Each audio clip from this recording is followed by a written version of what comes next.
Hello heathens, welcome to a very special video. Tonight we are celebrating books and we are celebrating the Alternative Goodreads Choice Awards. Okay, so the premise of this is I have been going through the nominations for the Goodreads Awards and I'm going to be honest, I haven't read that many of the books. There's a few that I'm rooting for. Go Phantasma. But other than that, I feel like, the categories and the nominees, they don't really speak to my soul. So I thought, fuck it, I'm going to do my own awards.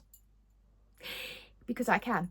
So tonight, I'm going to be giving you the nominees in my very special book award categories for the year. And these are all books that were published in 2024. But there is also a very special category for books that weren't published this year, because I think we should celebrate our backlist reads as well, and not only the new ones. So I will give you the nominations today, and then in the next video, I will contemplate, I will decide, I will narrow it down, and I will announce the winners of my Alternative Goodreads Choice Awards. I really should have had a clapping or cheering sound somewhere. Maybe I'll edit that in.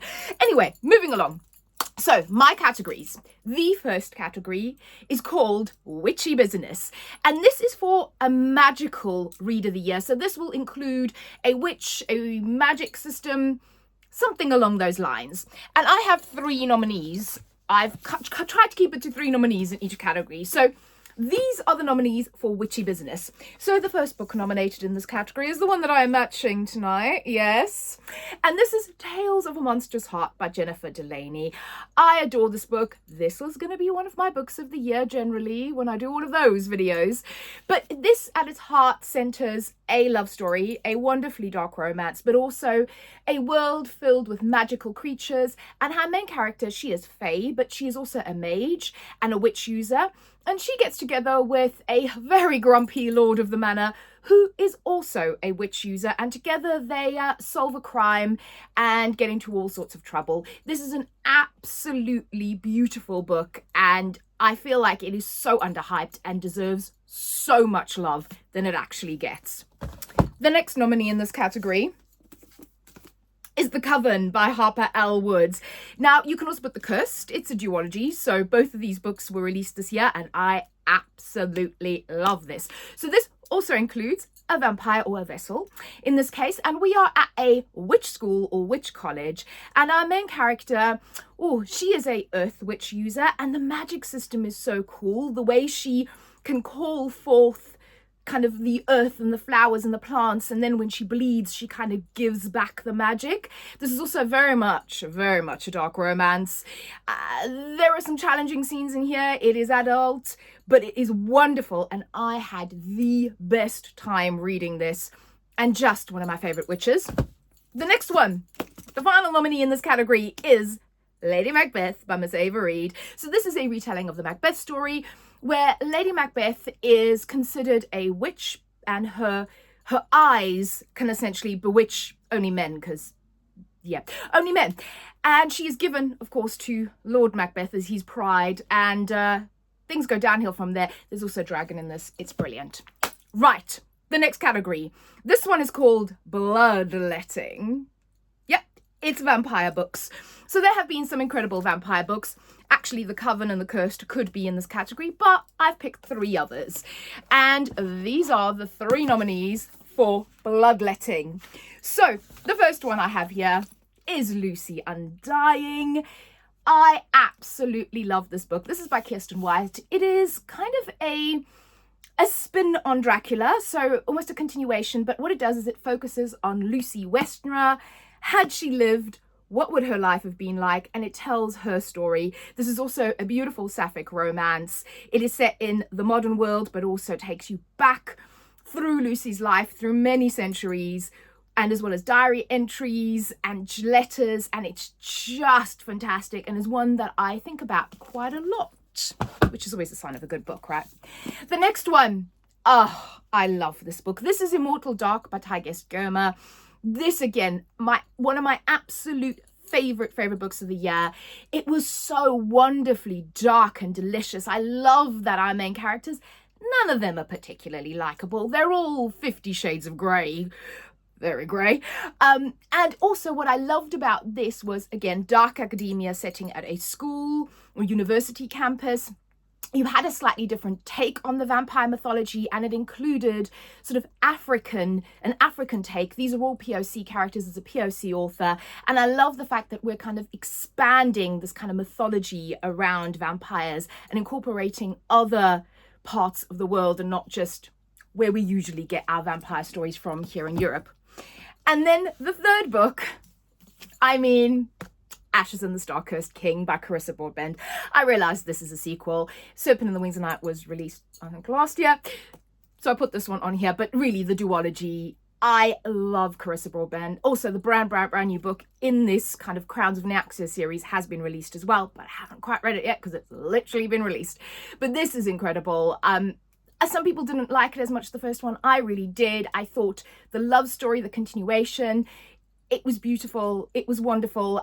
The story basically centers around a girl who is the daughter of the Vampire King, but she's human. In the first book, she enters a tournament and she meets Rain, her love interest, and a wonderful vampire warrior.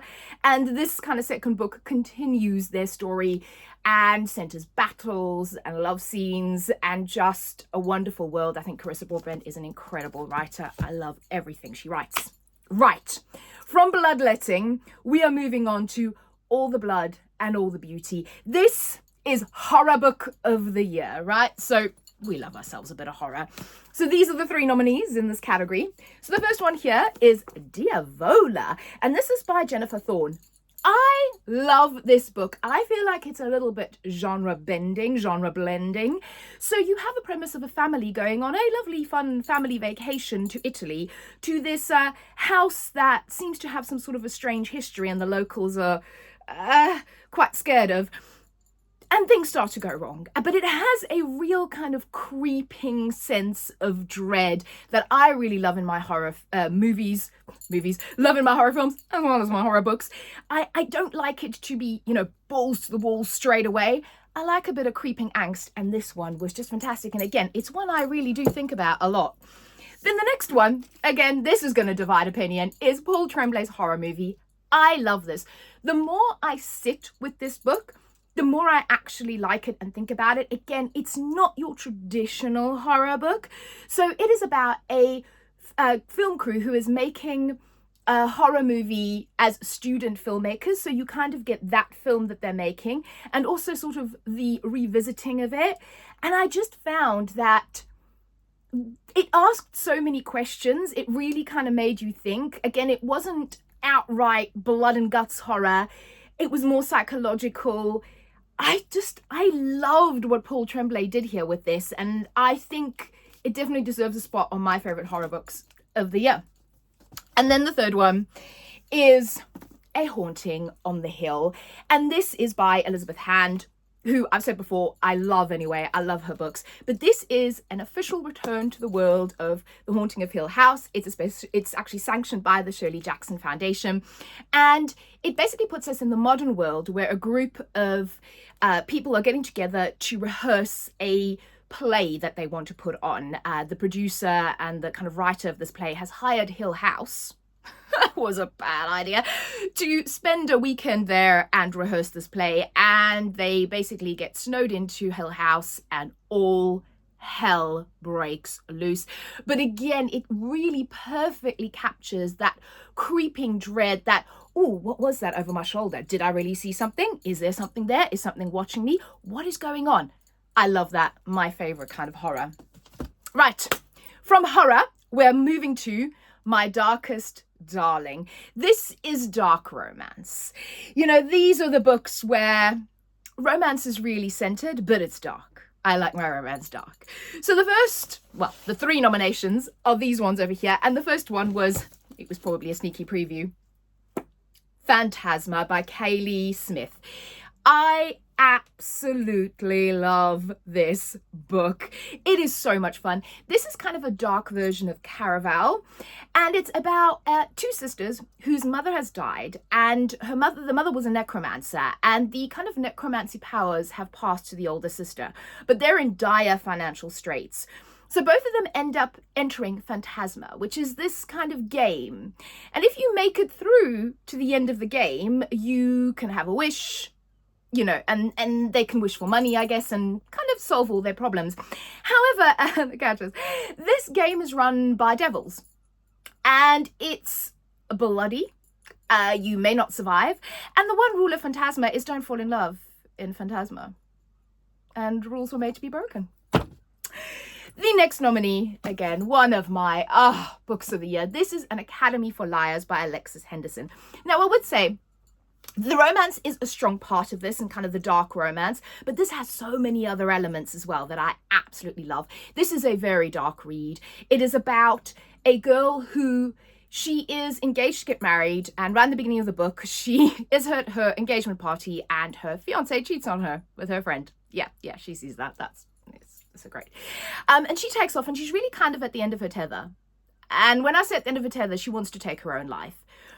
And she gets a mysterious phone call saying, congratulations, you have been selected to join this special school academy. Which is weird because she didn't apply to anything. But anyway, hey, do I end my life or do I go and see what the hell is going on here? I may as well have a look and see what's going on here.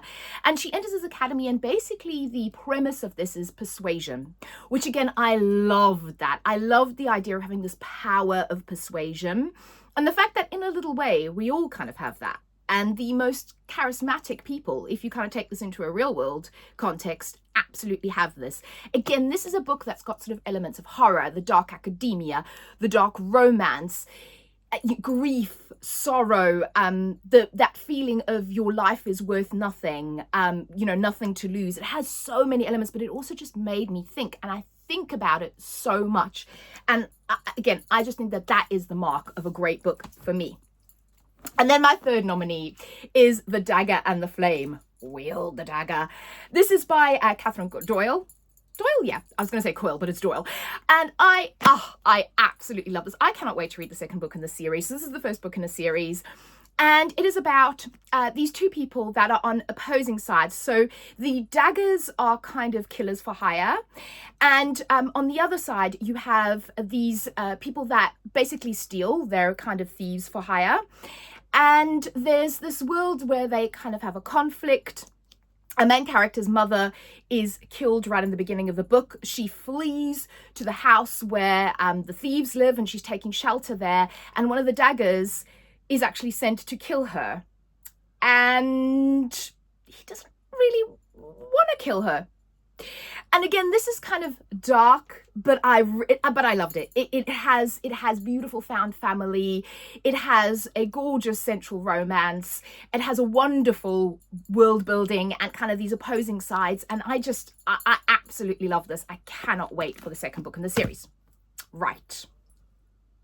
Our next category. Let me be your fantasy, baby. Oh yeah. This is my favorite fantasy book of the year. So a lot of those were fantasy books, and really any of those fantasy books could also be in this category, but I thought I'll pick three others that I haven't mentioned yet. And that's those three. So literally this was just, it's fantasy, right? So these are very different, but I think all three of them are incredible. So the first one is a very recent read, is Road of Bones by Demi Winters. This book is amazing. It's perfect for this time of year. It's set in Scandinavia, based on Viking mythology. And it centers Scylla, our main character, who, again, her father is killed in the beginning of this book. And she and her father seem to have been running from something, a secret. She has to go north to try and find shelter. And she has to kind of go on this road of bones to get to the town she wants to go to. However, this is quite dangerous. It's a dangerous world. They're a vampire deer. And she ends up kind of hiding or stowing herself away in a wagon of a group of mercenaries, the Blood Axe crew. And that's kind of where our story really starts to pick up. There's romance, there's fighting, there's found family. I love the crew, the mercenary crew. There's political intrigue. Again, this is the first book in a series. I cannot wait for the sequel. I will pick it up straight away. I really want to get back to the story of Scylla. She is a soft main character, but she kind of gets stronger as she goes through the book and she learns to fend for herself. immaculate. I absolutely love this story. I cannot praise it highly enough. Then this one I read much earlier in the year, but I still absolutely love it. This is Long Live Evil by Sarah Reese Brennan. This is a love letter to anybody that's ever loved a fantasy world or a fandom. A main character and her sister have always been fans of a certain fantasy series. And in the beginning of our book, our main character, she is dying. She's sick. She has cancer. And she gets offered, quite mysteriously, an invitation to actually enter the world of this fantasy series. And there's a special flower that she has to find within this world. And if she can find the flower and bring it back, it will cure her, essentially. So she says, cool, I'm gonna go do that. And she finds herself in the middle of the story, but instead of kind of going in as the heroine, she is essentially the villain. So she gets plopped in the middle of this world as the villain of the story, and it goes from there. You have this wonderful cast of characters. There is so much humor in this book, but they're also really high stakes. Again, there is found family. There's really finding yourself. Nest of Vipers is just my favorite quote. I find the main character hilarious. I find her endearing. I love every single one of these characters. I was so invested in the story. The way it ended killed me. I have to get my hands on the second book. I really hope the second book's coming out soon, Sarah Reese Brennan. But it remains one of my absolute favorite books of the year. And I don't think it has gotten as much hype or love as it should. It's a wonderful, wonderful time. I hugely recommend it. And then Servant of Earth. Again, this I've literally just finished reading, but I could not put it on this list. It is everything. It is so good. So I think in my video when I was talking about this, I said this is for fans of ACOTAR and The Cruel Prince, and I kind of stand by that because it has elements of both of those stories, but it's also its own story. So we have our main character, Kenna, who is just a human girl living in this village where every year they pick 3 girls from the village and they send them off to the Fae realm. And it's supposed to be this huge honor. Oh, you're going to join this. It's going to be amazing. It's wonderful and fairy. Essentially, this is just a game for the Fae to watch the humans try and make it into their realm and die. Essentially, it's blood sport. They're having a great time. But of course, the girls are never told this and the humans just claim it's a great time. What happens is that she's not picked, but her best friend is. So she basically follows her best friend because she's trying to protect her. And her best friend dies, but Kenna makes it into Fairy, where she's dragged in front of the prince, or the king of the Fae, and he is cruel, he's evil. This is very much the Unseelie court. And instead of putting her, he was going to put her to death, but one of the other princes is like, no, let's do something different because, yeah, we kill people all the time. Let's give her as a handmaiden to Lara, who is the princess of Earth House. And she is supposed to help Lara with her trials. Now, the younger Fae have to go through sort of coming of age trials. And within this book, you have the trials, which is amazing. They're also based on this incredible magic system of earth, fire, void, illusion, light, and blood house that nobody talks about. They go through all of these trials. There's like politics and political intrigue, this kind of cruel king that people may or may not want to get rid of. You have some romance in here. There's some wonderful festivals. The descriptions are incredible. There's some hard-hitting topics. This discussion around how they treat humans in this world and how we treat people in general. It's just so fantastic. And again, the ending of this, it was satisfying from some aspects, but you're definitely left there going, I mean, I immediately looked up when is the sequel coming out, and it's October. October.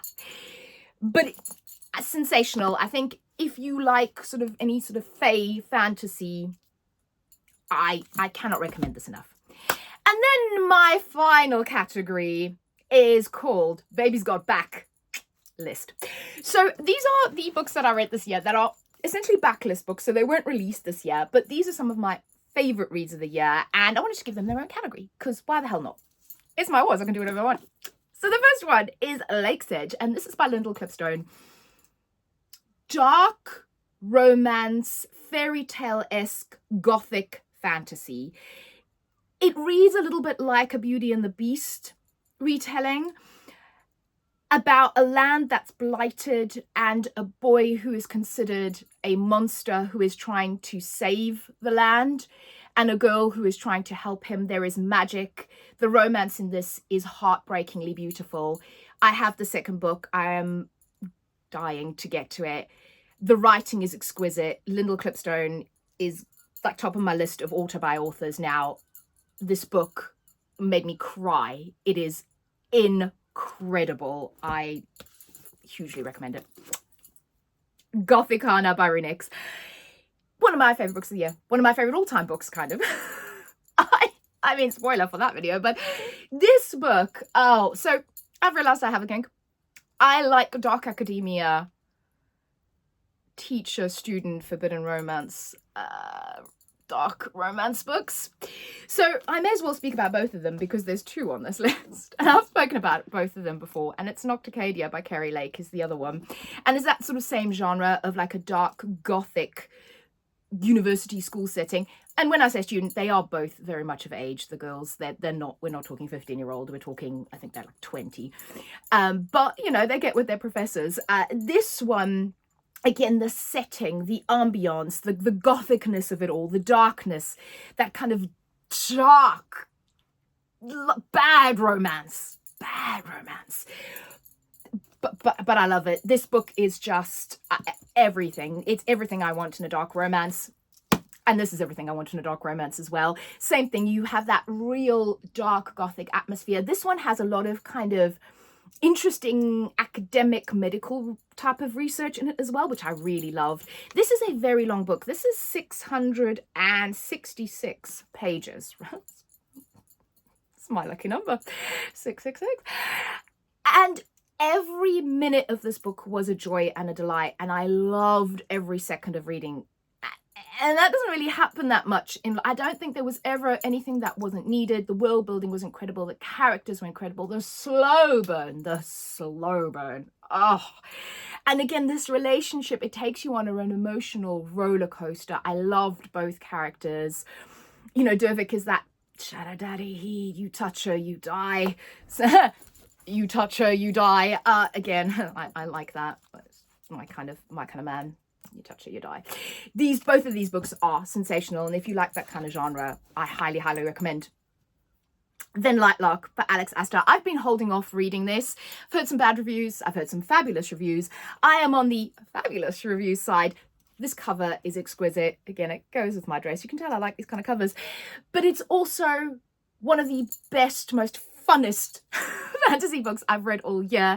This is about this kind of world of Lightlark that appears every 100 years, and it hosts games, and the different realms and the different people in the different realms have different abilities, magical abilities, but they also have curses. And the idea is the rulers of each realm get together on Lightlark to attempt to break these curses. They haven't as yet. And this book, like, I love anything with a tournament. I think you may have noticed a lot of these books have sort of games and tournaments, and this book, I love the tournament aspect. I love the romance in this. Can I just say grim? Yes, grim. I'm a grim girl. If you know, you know. The characters, the romance, the descriptions. I really love Alex Astor's writing. I can see this world. I can see the outfits. It immersed me. It drowned me. I did not want to let go of this book. And I have book 2 and 3. They are being read ASAP because I want to immerse myself back into this world. I absolutely adored it. I also have a really beautiful special edition of that book. The next one is Sterling House by Alex E. Harrow. Again, this book is dark, gothic, romantasy, fairy tale, which is my favorite thing of vibes, about this Starling house and about the people that kind of keep the house and keep the monsters at bay. Again, the romance in it is very much a kind of a Beauty and the Beast style romance. There's a lot of sadness, there's a lot of despair, and then there's trying to find the hope in that, there's trying to find the love in that. There's the kind of beautiful fantasy aspects. There's this sentient Starling house that basically gives you things that you need when you need them. It took me on an absolute emotional roller coaster. The writing is exquisite. Again, Alex E. Harrow, queen when it comes to writing. Beautiful. And then the last one in this category, I had to include Powerless. And this is by Laura Roberts. Again, this is my very special edition that I shall be displaying when I do a bit of rearranging on my shelves. But I absolutely love this book. Again, games, tournament. So this one focuses on main character. She lives in a world where you kind of have the elites who have power, and then you have the mundanes or the humans that don't have any powers. And the elites are the rulers, and they basically want to get rid of any of the mundanes or people that don't have power, because they feel like if they keep them around, and when I say keep them, they want to kill them, they will sort of almost dilute their power. That's sort of what's been told to them. And she's kind of been pretending. It's very tragic. Her father was killed. She's sort of been living on the streets with her and her friend, which is a beautiful, again, found family. And she kind of pretends to be psychic. She pretends to have this power in order to survive and not be killed. She has an incident with the prince of this realm, and she is then pulled into these games that the elites do every year. Except she doesn't actually have powers. So I love the way she kind of cons and lies her way through this. I love the games element of it. Of course I do. I love a game. The romance, it's to die for. The banter, some of the best banter in this book. Outstanding. The ending, the cliffhanger of this book. I have Reckless, which is the second book right over there. Again, it's like the next couple of weeks, I'm going to be reading all of my sequels because I need to know what happens. I need to know what happens to these characters. I absolutely had the time of my life with it. So there you go. So that is part one. Those are all my nominations. Let me know below who you want to win. Have you read any of these books? Let me know. Let me know if you have any nominations that you would like to add to the list. And in the next video, I will let you know who is winning the Alternative Goodreads Awards. Bye.